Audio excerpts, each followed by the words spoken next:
Hello everyone, Professor Martin here, and I'm just going to do a very quick answering comments kind of episode. I've had questions that have popped up over and over, or questions that I thought were worthy of the whole class hearing the answer to, and I'm just going to run through them quick, and I think I'll do this every so often that they start to pile up.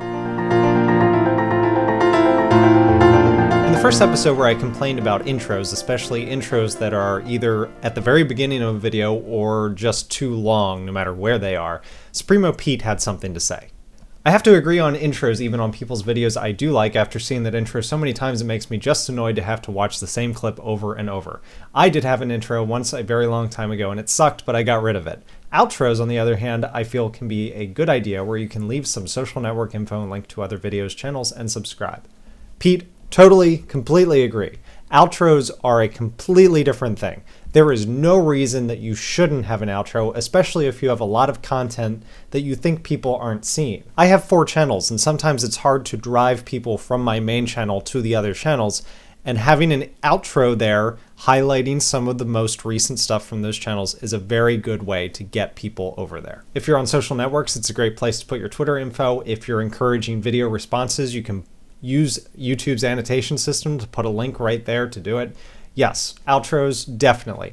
Intros, still think they're crap. Thorny YT says, I think you deserve more publicity for all the hard work you put into your videos. I agree. You want to help? Bobby Byler, in response to my exploitative video comment, said, I did a video the day jobs died, but it was more because I needed to do a video for my collaboration channel, and I just found out about it, so I couldn't really think of much else to say. Now, Bobby, I was not singling you out when I talked about it. I had no idea that you made that video. And you're a guy who talks about tech stuff all the time. It only makes sense that you would talk about Steve Jobs dying on the day that he died. What I'm talking about is completely random people who have never talked about Steve Jobs before who all of a sudden have something to say. And the person who I'm talking about specifically, and I'm not really afraid of angering him because he's way bigger than I am, is the Amazing Atheist. He uploaded a video basically just talking about what crap Steve Jobs is, and he was just angry that everyone loved him. But that's the kind of thing that the Amazing Atheist does, and that's why he gets so much hate on his channel. But he's prepared for it. You probably aren't. My sizer doesn't work for some reason. Any reason why? I've gotten several comments like this. I didn't make the program. I don't know how it works. I don't know what your computer setup is. I don't know anything about it. You didn't even tell me why it's not working. You just said it doesn't work. If you have a question about the program, email the developer. I'm sure he will help you. Jer says you should try out H.264. It's really good quality. Netflix streams in H.264, and it makes your videos 80% smaller than WMV. I'm letting the class know this to pass it along. Someone else mentioned that H.264 is similar to the MP4 format. Me, myself, I can't use it. Literally every time I've tried to encode a video in Adobe Encoder with H.264, it just kicks me out, and it just says there's a general failure, and it's never worked. So I've tried to use it, but it's completely incompatible with my computer. Wet Tropics says, did you not just make a video asking how asking for likes is stupid? No, I made a video saying liking your own videos is stupid. I said that I don't ask for likes because I wasn't at that time encouraging that kind of thing. Now that I've entered Professor Martin, I'm trying to ramp up for, my giant takeover of YouTube when I become the #1 most subscribed person of all time. So now I ask for likes. But liking your own videos, that's what I said was stupid. Professor Martin, what is the music? I only bring this up to mention that I do not respond to comments that are answered in the info. This is answered in the info.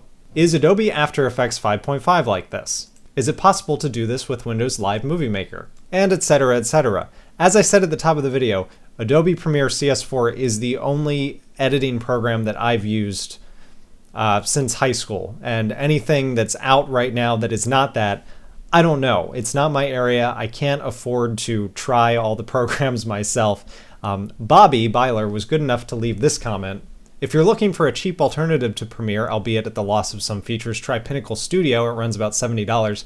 For the same price, you can use the little cousin to Premiere, which is Premiere Elements. So there's a suggestion for you. And on Twitter, Mentium recommended the program Lightworks, which is a freeware video editing program. Again, I don't know anything about it, so I'm not going to support it. Don't ask me about it. But Lightworks is a free editing program that apparently was used to edit The King's Speech Yes, the Oscar-winning King's Speech. About Gordon Freeman Speaks, didn't you say that it would be cut between 2 sessions, one being half the game, the other the other? I don't know exactly what this has to do with Professor Martin, but at one time I was considering doing Half-Life 2, and I was trying to think of my gimmick for it, because you gotta have a gimmick or it's already been done. And my gimmick was going to be that I was going to record the entire game in 2 sessions, so that it felt like a marathon. What I decided to do instead was make Gordon Freeman Speaks, which is essentially, I am the first person character. I do not address the audience. I never refer to the fact that the game is a game. I basically try and act as if I am just a very sarcastic version of that character in real space. This next question, I believe, was in reference to me saying that you have to be in a good mood to make a video, you have to have something to say. And the commenter asked, but what if you are making a Let's Play and you have nothing to say? Well, my response to that is, that's fine, you can make your video, but the thing is, you cannot be surprised when you don't get 1,000 hits on it. I'm explaining ways to make people want to watch your videos. I'm not explaining ways that you are allowed to make your videos. If you want to make a video that you don't talk and you don't put any text on the screen or whatever, that's fine. But when people don't stay and watch the whole video, don't be surprised. Halo Reach Rebels says, hey, I'm under 18. I think he means that he's younger than a teenager. And I'd like to know if I can make it, maybe? I have a lot of stuff ready, but I'm worried about my voice if they would just leave my video. We gotta really work on the typos on these videos, especially if you want me to respond. I gotta know what you're saying. I think all you're saying is that you're worried about having a really young voice on a video and being able to be successful. Well, YouTube is an awful, awful, awful place for this kind of thing, and I'm going to put a link in the info to an XKCD webcomic that perfectly illustrates why YouTube is awful for this kind of thing. I gotta say, honestly, if I'm worried about certain people's accents on their videos, even though they are full-grown adults, you're going to have to worry as a kid about people making fun of you. And it's stupid. It's awful. It's the worst possible thing about YouTube, that there's just this awful trolling community, but that's just part of it, and it's something that you have to look out for. Sorry for the bad news. I complained about people showing the Minecraft title screen, and Pokemax said, I actually kind of like when people show the title screen. Not only does it feel like being welcomed into Minecraft, but also gives the person a chance to purely focus on commentating. First of all, you're more than welcome to your own opinion. I was stating that I don't like seeing the title screen when a video pops up, and as someone whose videos seem to be well respected, I think a lot of people might agree with me. But as far as your point on focusing on the commentating, that's why I focus on my commentating by not doing anything when I do my intros. Typically, I just sit here and talk, and then I film, and then I attach the audio and video separately. It's the wonderful thing that you can do by non-linear editing software. If you have the capability to do your audio and video separately, you should take advantage of it. Ron Smalik says, any thoughts on breathing or swallowing in vids? I know I'm guilty. I know you're guilty, Ron. I've heard it. Generally, it's just something that happens. I cut mine out. I mean, do you ever hear me doing that in videos? Probably not. I cut them out whenever I feel like I need to clear my throat or stop. I try and wrap up what I'm saying, and then I stop recording, and then I move on to the next part, and then I move on. But I listen to Kevin Smith's Smodcast that he does with Scott Mosier. Those guys can talk for 2 hours, and it frequently involves hearing Kevin getting into coughing fits because he's sitting around smoking, and they're professional, and they have millions of unique hits every single day. So I can't say that having swallowing or coughing or breathing in your videos is going to hold you back in any way. Another comment from Supremo Pete, I leave the Steam pop-ups in as I tend to have subs add me on Steam, and they love it when they see their name pop up. Well, Pete, that is what I was talking about when I said that certain things are distracting and you need to acknowledge them. You're actually acknowledging them. You're saying, like, you're part of my community, you're part of my fan base, and you might end up in one of my videos.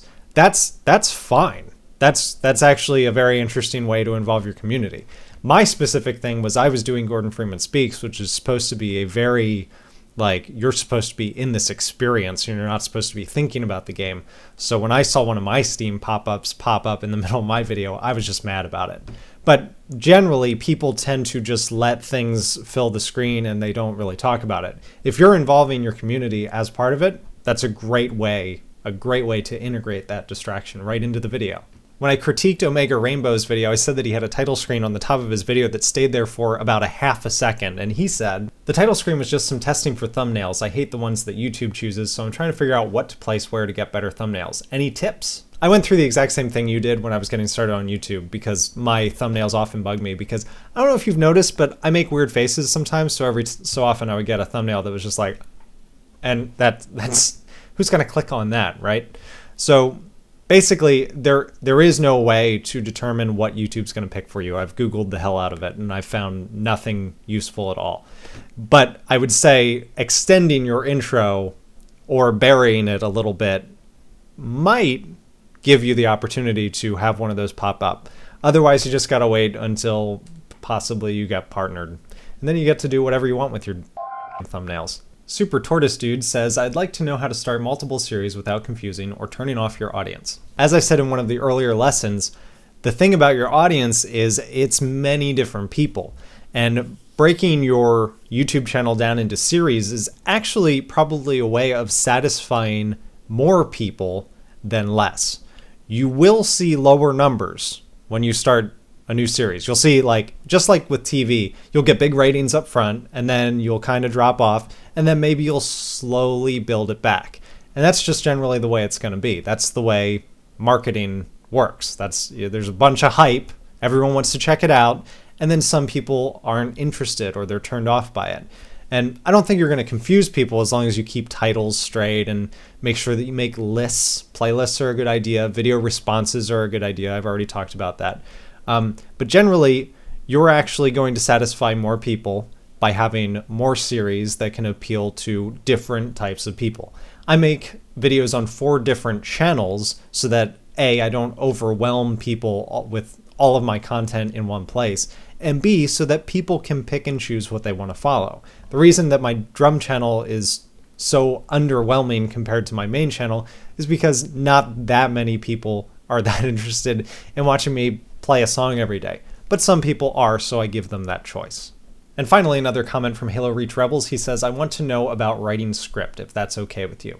I've been watching a lot of Wheezy Waiters behind the scenes lately, and it seems like he only writes scripts on the episodes where he responds to comments, like this one, except he does it much funnier, and it is scripted. This is off the top of my head. I will script 5 things most of the time. I actually shot one today that I didn't script at all.